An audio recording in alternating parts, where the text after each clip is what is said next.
কিন্তু মই যদি কলেজত গৈ ক্লাছ নকৰোঁ, আন কামত সময় খৰচ কৰোঁ আৰু ঘৰত ঘূৰি আহি নিয়মিতভাৱে যদি পঢ়া শুনা নকৰোঁ, দেউতা মায়ে গম নাপাব। দেউতা মায়ে সেইদিনাখন গম পাব যেতিয়া হায়াৰ ছেকেণ্ডাৰীৰ ৰিজাল্ট ওলাব। ওচৰ চুবুৰীয়াই সুধিব যে মেট্ৰিকততো ল'ৰাজনে ফাৰ্ষ্ট ডিভিজন পাইছিল, ছোৱালীয়ে ফাৰ্ষ্ট ডিভিজন পাইছিল, হায়াৰ ছেকেণ্ডাৰীত কি হ'ল? বোলে থাৰ্ড ডিভিজন পালে, ছেকেণ্ড ডিভিজন পালে।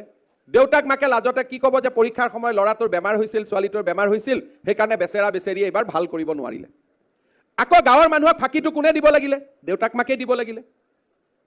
ল'ৰা ছোৱালীজনী ভাল ৰিজাল্ট নকৰিলে, দেউতাক মাকে বুজিয়ে নাপালে যে 2টা বছৰত কি হৈ গ'ল। ৰাজ্যবাসীৰ বাবে এই মুহূৰ্তৰ কেইবাটাও গুৰুত্বপূৰ্ণ খবৰ এই ভিডিঅ'টোৰ জৰিয়তে লৈ অহা হৈছে। আৰু আজি প্ৰথমটো খবৰ হৈছে লাখ লাখ নিবনুৱাসকললৈ। ৰাজ্যৰ লাখ লাখ নিবনুৱালৈ ৰতন টাটাৰ বিশেষ অফাৰ। অসমৰ নিবনুৱা যুৱক যুৱতীক সংস্থাপনৰ লক্ষ্য টাটা গ্ৰুপৰ। অসমত এইবাৰ টাটা গ্ৰুপে স্থাপন কৰিব ছেমি কণ্ডাক্টৰ প্ৰকল্প। এই কথা ঘোষণা কৰে মুখ্যমন্ত্ৰী হিমন্ত বিশ্ব শৰ্মাই। জাগিৰোডত প্ৰায় 40,000 কোটিৰ ইলেক্ট্ৰনিক প্ৰকল্প স্থাপনৰ লক্ষ্য টাটা গ্ৰুপৰ। আৰু প্ৰথম পৰ্যায়ত 1,000 যুৱক যুৱতীক সংস্থাপন দিব টাটা গ্ৰুপে।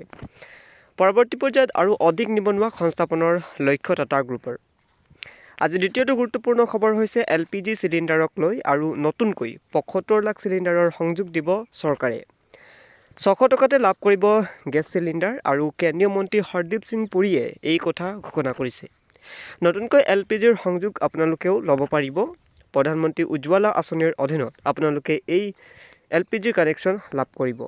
আপুনি লাভ কৰিব 300 টকা ৰাজসাহাৰ্য। এই 300 টকাটো পোনে পোনে আপোনাৰ বেংক একাউণ্টত জমা হ'ব। 2014 চনত LPGৰ উপভোক্তা আছিল 14 কোটি আৰু এতিয়া এই সংখ্যা হৈ পৰিছে 33 কোটি। দৰিদ্ৰ লোকৰ বাবে 2016ত অনা হৈছিল বিশেষ আঁচনি। এতিয়া আকৌ নতুনকৈ 75 লাখ কানেকশ্যন দিব বুলি কেন্দ্ৰীয় মন্ত্ৰীগৰাকীয়ে উল্লেখ কৰিছে।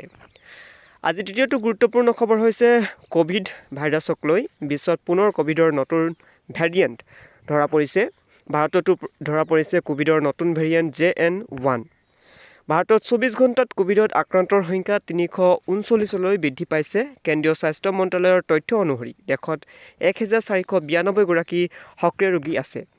তথ্য অনুসৰি ভাৰতত 5.33 লাখ ক'ভিড ৰোগীৰ ইতিমধ্যে মৃত্যু হৈছে। আৰু 2019ৰ পৰা এতিয়ালৈ দেশত 4.50 কোটিৰ দেহত COVID-19ৰ উপস্থিতি ধৰা পৰিছিল। বিশ্বত পুনৰ ক'ভিডৰ নতুন ভেৰিয়েণ্টৰ এতিয়া সংক্ৰমণ হৈছে।